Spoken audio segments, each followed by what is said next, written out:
Bakit yan nakatingin? Magagandahan ka sa akin. Hoy! So, ayan, may mga nabili ulit ako at isusukat ko siya isa-isa. Alangan dalawa-dalawa. Hindi ka na naman nagtitingtang right. Parang 2M yung brain mo. Go!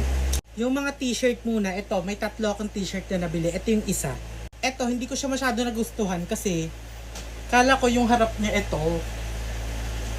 Yung pala nasa likod siya. Naprank ako. Ito yung pangalawa. Ito, sobrang nagustuhan ko to. Sobrang perfect nito. Tsaka oversize siya. Yes! Ito yung pangatlo. Yan! Sobrang perfect. Go. Ito yung pang-apat. Papalagyan ko ito ng 1 para 18 para mansari. Hindi. Hindi ko alam kung pang ilan na to pero ito yung isa. Dito naman